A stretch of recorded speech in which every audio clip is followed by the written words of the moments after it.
Hello everyone, my name is SurrealBeliefs and welcome back to another custom battle. Today we're featuring a lot of slayers fighting a group of Minotaurs.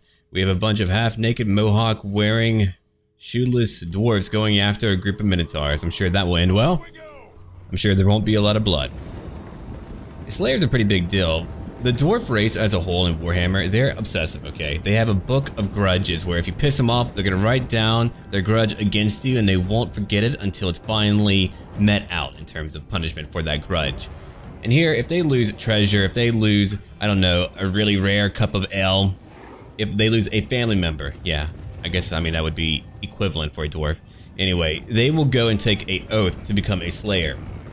It's pretty crazy, and at that point, their entire life is made out to fight and die in battle. You have troll slayers, demon slayers, giant slayers, you have every type of slayer that you can think of. I'm hoping in the future we'll have more variation for slayers in terms of appearance. I mean, they would change up how they look based on what they were hunting, right?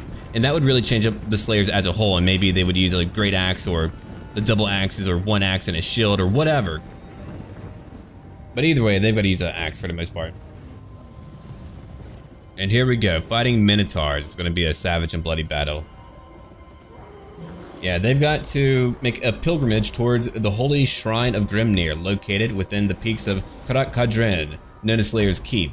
Then the dwarf would shave his head, and he would keep his crest, and that would be, you know, the mohawk that he's able to keep on his head. And they would dye it a bright orange. It's not like they're all, you know, red-haired and whatnot. No, they would dye it orange, and they would stiffen it all with pig grease. A lot of pig grease in their hair to keep it like that. Here we go. Then they would cut their name upon a pillar, and that is where all the slayers would write down their name for thousands of years. And we'll go into slow motion every so often because it's a good way to find out how the animations interact, like between Slayer and Minotaur. And it gets rather entertaining watching what's happening. I mean, you're gonna watch a mosh pit of, wait, did you do like a kung fu kick? I have no idea. But yeah, our Slayer friends are like our drunk redneck friends trying to do kung fu, dwarf fu. It's pretty funny watching them do flips and things like that. Jumping in the air, attacking. Oh! There goes your head. And there is a torrent of blood. I mean, the Slayers as a whole should be a subsystem in and of itself for the dwarves as a whole too.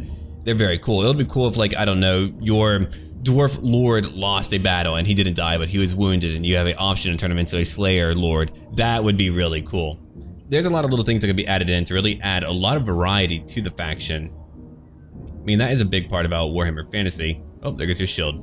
And you have dropped. I'm not going to use slow motion the entire time, but I will use it quite a bit just because, I mean, I find it to be rather fascinating and fun to use too. I like it a lot. I can dig it. We're gonna have a lot more custom battles too. Not all at the same time, but we will have them just because, I mean, hey, they are enjoyable to watch, and if there's any type of battle that you want me to make out for you, then feel free to let me know about it and I'll do it. Like one of you wanted to watch Slayers and Minotaurs fight, here you go. I really enjoy watching a dwarf like fly in air. I wonder what type of hit makes fly in air. Like an uppercut? I don't know. And in terms of animations, I find this to be one of the more fun battles to watch. I mean, there's a lot more going on for the animations than when you have like another large creature fighting another large creature like trolls and minotaurs. The animations aren't really as fun, but here when you have a humanoid that's able to lose like body parts and all that, that is a lot of fun too. I do wish the minotaurs could like lose their limbs and heads too, but I mean that might be a little bit much, I don't know. They've got to animate every little thing for a massive scale type of battle. Yeah, once you're a dwarf and you're a slayer, you're gonna have a very nomadic life, and look at that orgy of blood! Whoa. You're gonna travel around hunting and killing. You'll give away all your possessions or whatever. You'll keep your axes and travel around trying to find that battle, trying to find that battle where you can regain your honor.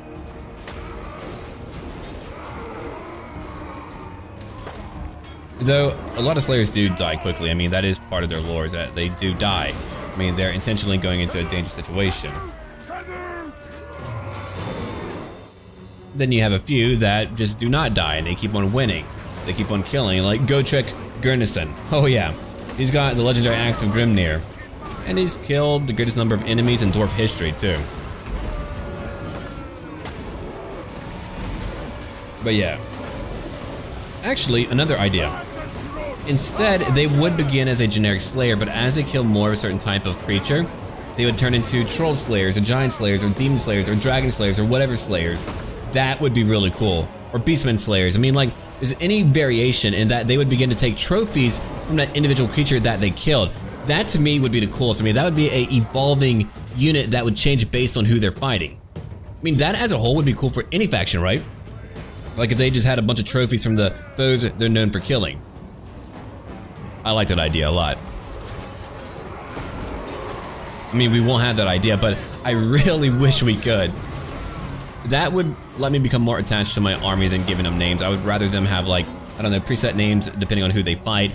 I would like to have a captain who might rise up, and it would be cool to have, like, captains that you could customize too, but that would require you to lose a lot less people, because I mean, a captain would die quickly at that point.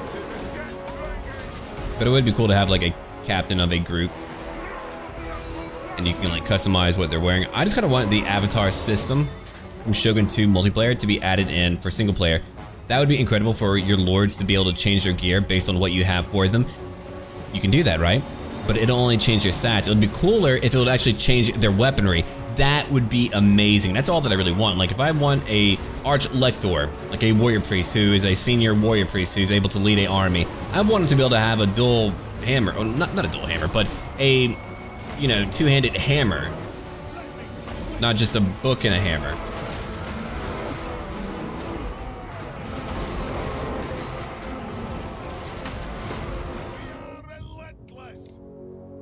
Time for another scene of blood. A lot have died.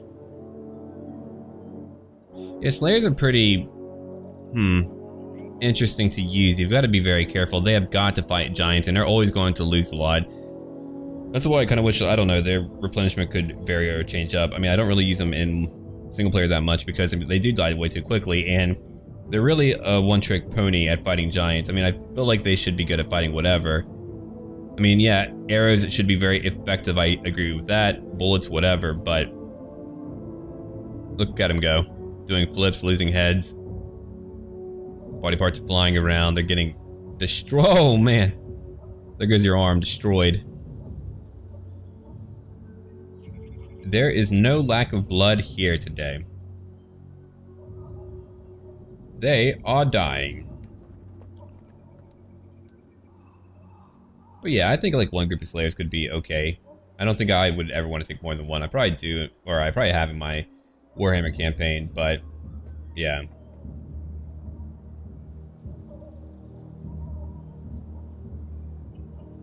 I'm working on it though. I'm trying to work on it.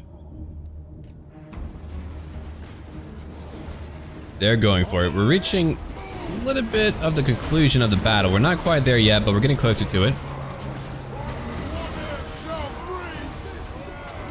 On a side note, have any of you ever heard of grilled peaches? Apparently that's a thing. I don't know if I would like that. Grilled peaches and cherries. That sounds really strange. Alright, anyway, not important. We're in a battle right now. Don't mind me. I'm only your commentator for the moment. I will say, what we've just watched is by far one of the more entertaining battles that I've done for custom battles, just because of the amount of animations going on. That was a lot of fun to watch, and now we're trying to chase down a few of them. That will take a moment, and I always like to get to the very end screen. That way all of you can check out the kills if you want to know how it went, who got the most kills, who's the MVP.